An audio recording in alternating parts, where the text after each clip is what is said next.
Terima kasih Anda masih menyaksikan debat keempat calon wakil presiden pemilu tahun 2024. Bapak Ibu sekalian, di segmen keempat ini, ketiga calon wakil presiden akan saling tanya jawab. Ini mungkin adalah segmen yang paling dinanti. Oleh karena itu kami ingatkan sekali lagi kepada seluruh hadirin yang ada di ruangan ini untuk berkomitmen dan bekerja sama, memberikan kesempatan yang sama kepada semua calon wakil presiden. Mohon untuk dihargai ketika para calon wakil presiden sedang saling tanya jawab. Sepakat Bapak Ibu semua? Terima kasih, mohon kerjasamanya sekali lagi. Dan untuk itu, kami undang kembali ketiga calon wakil presiden untuk kembali menuju ke podium masing-masing. Silakan.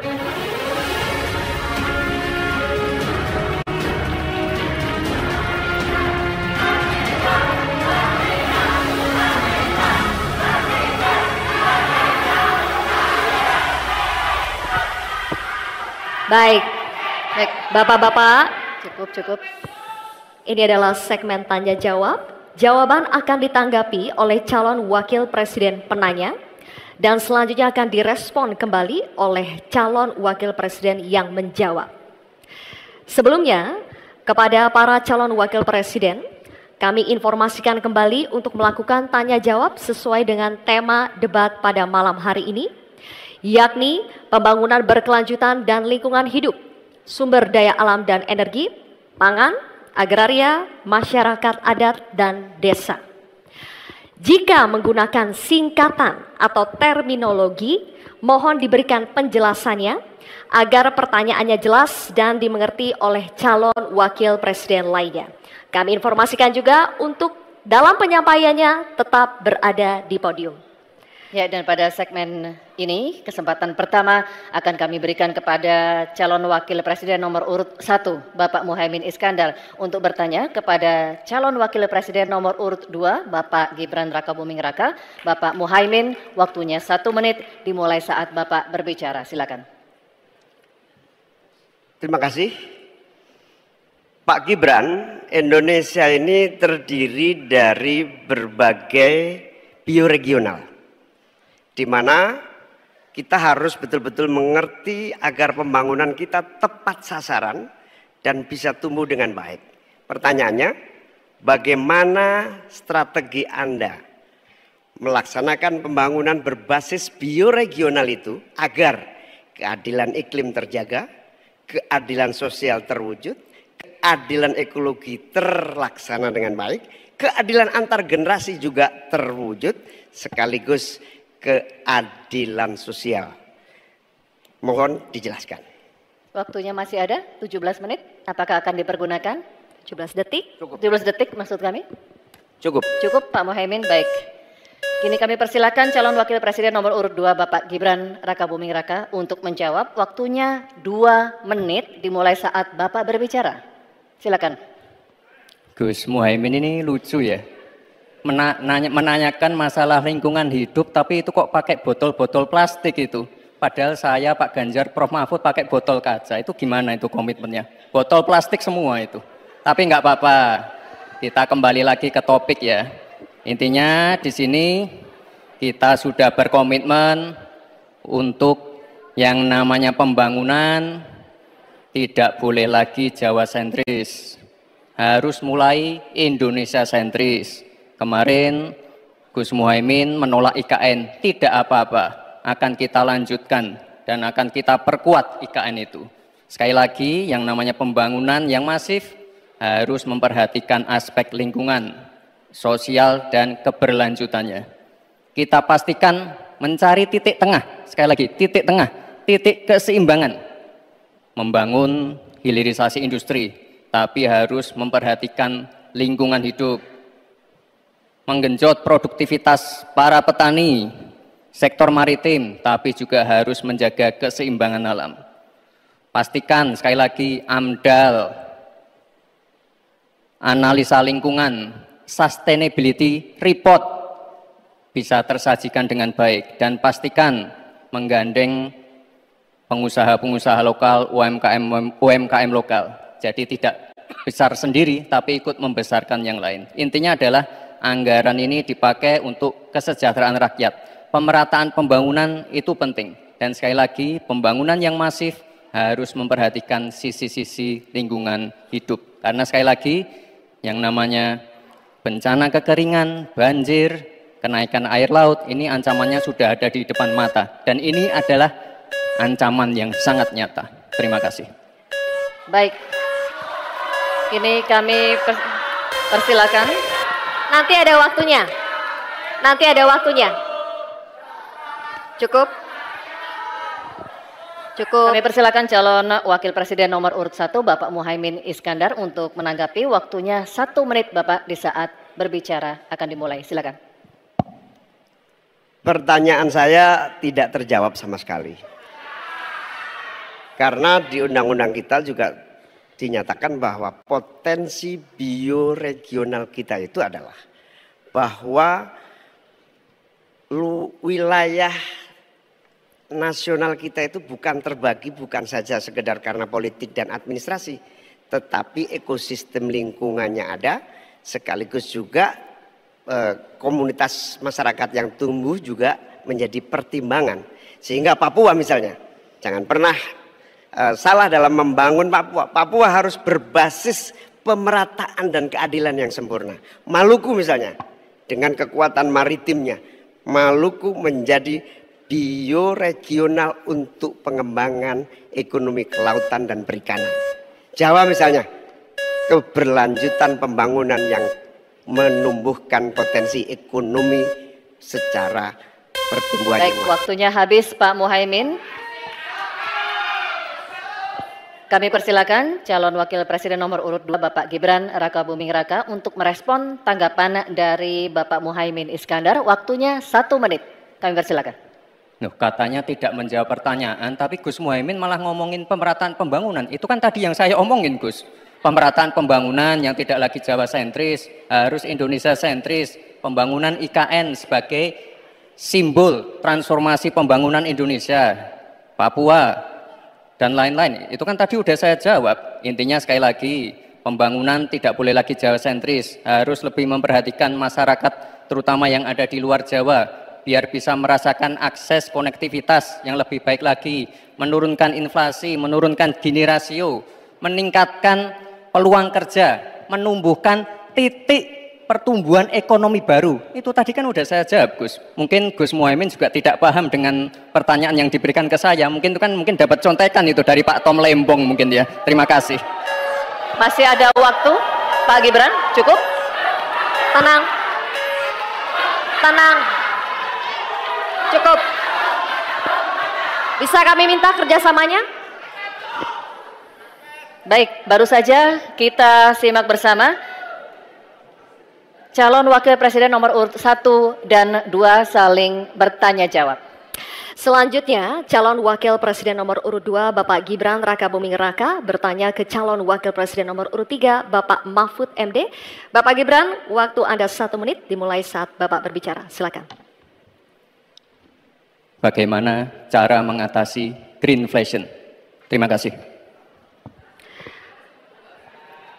Masih ada waktu, Bapak Gibran. Aturan istilah. Kami sampaikan kembali terminologi atau singkatan, mohon untuk dijelaskan.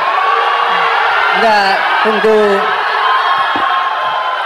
Silakan dilanjutkan. Masih ada waktu. Ini tadi tidak saya jelaskan karena kan beliau kan seorang profesor. Sesuai dengan Oke, aturan. Greenflation adalah inflasi hijau. Sesimpel itu. Waktunya masih ada, Bapak Gibran, cukup? Kami persilakan kepada calon wakil presiden nomor urut 3 Bapak Mahfud MD untuk menjawab. Waktu Bapak 2 menit, silakan. Baik, untuk mengatasi inflasi hijau. Apa sih inflasi hijau? Itu kan ekonomi hijau.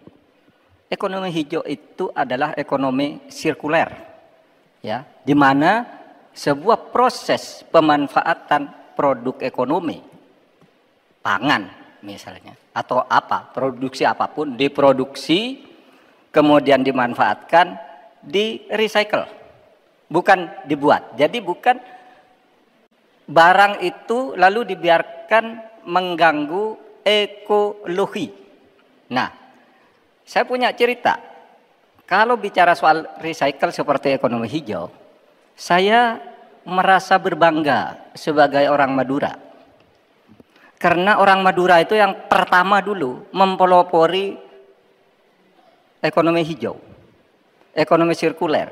Di mana orang Madura itu tuh yang memunguti sampah-sampah, menguti plastik-plastik lalu diolah. Sehingga sebenarnya ekonomi sirkuler itu sudah menjadi kesadaran masyarakat. Nah, oleh sebab itu kalau untuk mengatasi inflasi itu tentu yang paling gampang kan kebijakan-kebijakan. Diatur saja jatahnya. Di sini kan harus ada data. Kecenderungannya di sini begini, kebijakannya harus begini. Kecenderungannya di sini begini, kebijakannya harus begini. Nah, itulah yang kita pahami tentang ekonomi hijau, ya, inflasi hijau dan sebagainya dan sebagainya. Nah, saudara, banyak hal yang harus kita lakukan. Karena misalnya ya, ukuran kemajuan ekonomi kita selalu diukur dari sekitar 5 hal. Misalnya pertumbuhan, kemiskinan, ketimpangan, dan 2 lainnya. Tetapi ada 1 yang harus ditambahkan, yaitu emisi. Baik Pak Mahfud, waktu Anda habis. Terima kasih. Selanjutnya kami persilakan kepada calon wakil presiden nomor urut 2 Bapak Gibran Rakabuming Raka untuk menanggapi. Waktu Anda 1 menit, silakan.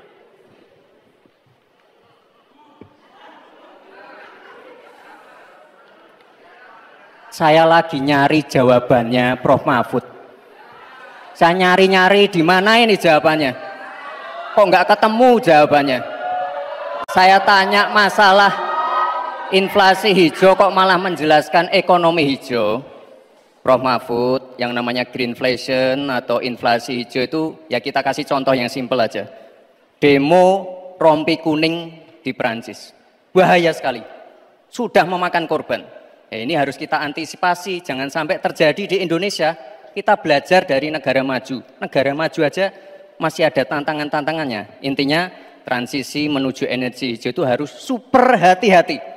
Jangan sampai malah membebankan R&D yang mahal, proses transisi yang mahal ini kepada masyarakat, pada rakyat kecil. Itu maksud saya inflasi hijau, Prof Mahfud. Terima kasih.